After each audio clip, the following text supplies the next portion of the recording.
তোমাকে না লেখা চিঠিটা ডাক বাক্সের এক কোণে, সাদা খামের না লেখা নাম এঁকেছে তার গানে।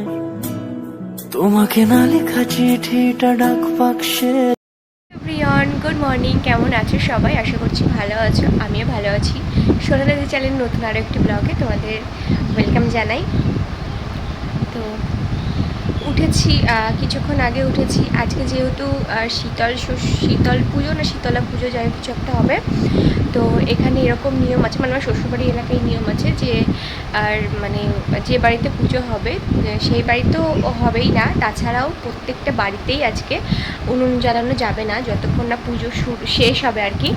তো পুজো শেষ হতে হতে ওই 12টা-1টা মতো বাজবে। তো ততক্ষণে রান্নাও করা যাবে না, কিছু খাওয়া যাবে না। তো চাটাও খেতে পারিনি। তো বর বাজার থেকে চা এনে দিয়েছিল ফ্ল্যাক্সে করে, তো সেটাই আর কি খেলাম।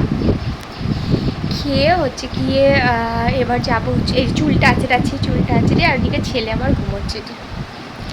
ছেলে আমার ওদিকে ঘুমোচ্ছে, এখন ঘুমোক। উঠে গেছিলো ও অবশ্য সকালে ভোরবেলার দিকে উঠে পটি করেছে, একটু পটি করে তারপরে আবার ঘুমিয়েছে। তো অনেকটা পরে ঘুমিয়েছে, একটু খেলা করছিল, খেলা টেলা করতে করতে ওই 6টা সাড়ে ছটা মতো তারপরে ঘুমিয়েছে। যাই হোক, চলো দেখতে থাকো ব্লগটা। আজকের ব্লগটা এখান থেকে স্টার্ট করছি, কতদূর কী করতে পারি সবটা তোমাদের সাথে শেয়ার করবো। তো চলো। সত্যি কথা বলতে কি জানো তো, আমি প্রতিদিনই ভাবি কি ডেলি ব্লগ একটা করে প্রত্যেক দিন শেয়ার করব, কিন্তু না করে ওঠা হয় না আর কি। আসলে কি জানো তো, মানে বেবি নিয়ে খুবই সমস্যা হয়ে যায়। তারপরে যা পরিমাণে গরম পড়েছে, বাপরে বাপ, আমি পুরো হিমশিম খেয়ে যাচ্ছি। তো তোমরা অনেকেই বলো যে দিদি পুরো ডেলি ব্লগ একটা শেয়ার করো, প্রত্যেক দিন আগে যেরকম দিতে ওরকম ভিডিও দেওয়া শেয়ার করো, কিন্তু না সত্যি মানে আমার পক্ষে না সম্ভব হয়ে ওঠে না। জানি না সবাই কি করে ক্যারি করে, কিন্তু আমি পারি না সব দিকটা মানে হ্যান্ডেল করতে আর কি। তো যাই হোক, চেষ্টা করব ডেলি ব্লগ। একদমই কথা দিতে পারছি না দিতে পারবো কি না, তবুও একটা করে সপ্তাহে দেওয়ার চেষ্টা করব। যাই হোক, ওদিকে ছেলে এখনও ঘুমোচ্ছে, ওকে ওই জন্য আর ওঠায়নি। আমি নিজে ফ্রেশ হয়ে চলে এসেছি, কারণ ও উঠে গেলে আমি আর নিজে ফ্রেশ হতে পারি না। তো ওই জন্য কিছু জিনিসপত্র ছিল সেগুলো গুছিয়ে। যেদিন ভিডিওটা শ্যুট করেছিলাম সেদিনকে ছিল শীতল পুজো আমাদের এখানে। তো সেদিনকে বাড়িতে কোনো আগুন জ্বালানো হয় না আর কি, এরকম কোনো নিয়ম ছিল। তো মামুনি ওই জন্য দোকান থেকে পরোটা কিনে আনিয়েছিল, তো এই যে এখন খাচ্ছি। আমাদের এখানে হচ্ছে শীতল পুজো, তো সেই সকালবেলা থেকে উপোস দিয়েছিলাম, না খেয়েছি আমরা, যেহেতু বাড়িতে রান্নাবান্না কিছু করা হবে না। তো তো হচ্ছে কি সকালবেলায় মামনি বাইরে থেকে নিয়ে এসেছিলো পরোটা। তো আমরা সবাই মিলে পরোটা মুড়ি এইসব দিয়ে তরকারি দিয়ে খাওয়া দাওয়া করেছি। তারপরে এই পুজো মনে হয় এই মাত্র যে শেষ হলো, নিয়ে এখন একটু চা দিয়ে হালকা পাতলা একটু মুড়ি খেলাম চানাচুর দিয়ে। তারপরে এখন হচ্ছে মামনি রান্না করছে, রান্নাটা হলে তারপর আবার খাওয়া দাওয়া করবো। তোমরা কারা কারা এরকম পুজো করো? আসলে আমাদের এরকম নিয়ম আছে যে মানে যে বাড়িতে পুজো হবে তা পুরো পাড়ায় আর কি পুজো মানে যতক্ষণ পুজো চলবে ততক্ষণ আর কি রান্না করতে পারবে না, মানে আগুন জ্বলবে না আর কি কারোর বাড়িতে। তো এরকম একটা নিয়ম, কার কার বাড়িতে এরকম নিয়ম আছে আমার বাড়িতে জানাও। যেহেতু পুজো বসতে 12টা-1টা মতো হবে, তো সেই কারণে কিছু তো খেতে হবে, তাই খেয়ে নিয়েছিলাম হচ্ছে আর পরোটা আর তরকারি মামনি আনিয়েছিল।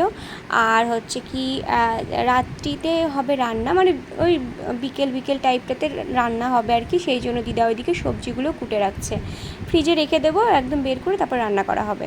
তো বাইরে বসে থাকতে তো চিকু উঠে গেছিলো, তো ওকে নিয়ে একটু বাইরে বসেছিলাম। তারপরে ঘরে নিয়ে এসে ওকে ফ্রেশ করাতে নিয়ে আসলাম, মুখটা মুছিয়ে দেবো। তো তোমরা যেহেতু বলেছিলে যে ওয়াইপস দিয়ে না মোছাতে মুখ নাকি কালো হয়ে যায়, তো সেই কারণে আর কি এখন আমি একটা ন্যাকড়া নিয়ে নিয়েছি। তো ন্যাকড়াটা ভিজিয়ে হালকা করে আলতো করে ওর মুখটা পরিষ্কার করে দিই। তো তারপরে আমার আসে একটা পার্সেল, তো ভাবলাম তোমাদের সাথে চলো শেয়ার করি।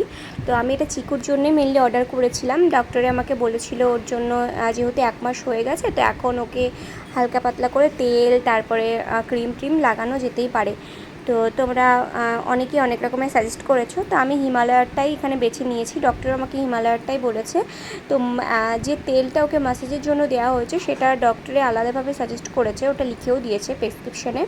তো ওটা নিয়ে আসা হয়নি। আপাতত ম্যাসাজের জন্য হিমালয়ের যে ক্রিম তেলটা আছে আর কি, ম্যাসাজ অয়েল, তো সেটাই আপাতত ব্যবহার করা হবে, তারপরে ওই তেলটা নিয়ে আসা হবে।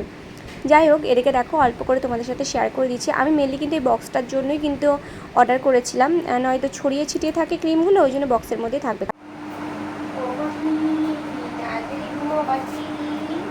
তাড়াতাড়ি আয় পাখি, আজকে তো চিকু দাদা আসবে, আমরা তো দাদাকে আনতে যাবো, বলো বাবা। তাড়াতাড়ি ঘুমিয়ে যাও, তাড়াতাড়ি ঘুমো, তাড়াতাড়ি আমরা দাদাকে আনতে যাবো। ও চিকু, তাড়াতাড়ি ঘুমিয়ে দাও, তাড়াতাড়ি ঘুমিয়ে দাও, আমরা দাদাকে আনতে যাবো। তাইলে কিন্তু দাদাকে আনতে যাওয়া হবে না, দিনমাকে ঠাম্মি কিন্তু একা একা চলে যাবে, ঠাম্মি তখন নিয়েও যাবে না। আমি বলেছে, কি বলেছে জানো তুমি? আমি বলেছে চিকুকে তাড়াতাড়ি ঘুম পাড়িয়ে দিতে, তাহলে চিকুকে নিয়ে যাব, আর চিকু না ঘুমলে তাহলে চিকুকে নিয়ে যাবে না। তুমি রাত্রি ঘুমিয়ে যাবো বা, আমাদের দাদাকে আনতে যাবো, আমাদের দাদাকে আনতে যাবো, দাদাকে আনতে যাবো রে। বাবা 2 দিনের জন্য গেছিলেন হচ্ছে ব্যাঙ্গালোর, তো ওই কারণে আর কি তোমরা আমার ভিডিওতে দেখতে পাওনি। যাই হোক, এটা হচ্ছে তার পরের দিনকার ভিডিও, বাবা চলে আসার পরের দিন।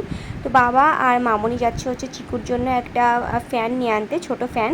আসলে ওর এত পরিমাণে গরম লাগে আর এত পরিমাণে কান্নাকাটি করে রাত্রিতে, যে কারণে ওর জন্য একটা ফ্যান নিয়ে আসা হচ্ছে। এই ভিডিওটাই আমি যখন ফেসবুকে আপলোড করি, তোমরা অনেকে আমাকে কমেন্ট করো, কেন তোমাদের বাড়িতে তো এসি আছে, তাহলে ওকে কেন এসিতে রাখো না, বাচ্চাটাকে এত গরমের মধ্যে বাইরে রেখে দাও। তো যেহেতু ও একদমই ছোট, সে তো জানোই 1 মাস বয়স ওর, তো সেহেতু ওর একটু ঠান্ডা আর গরমের মধ্যে অ্যাডজাস্ট করতেও একটু টাইম লাগবে। তো আমি চাই না যদি এখন ওকে নিয়ে যাই, তা হট করে যদি ওর ঠান্ডা লেগে যায় তখন সমস্যা হতে পারে।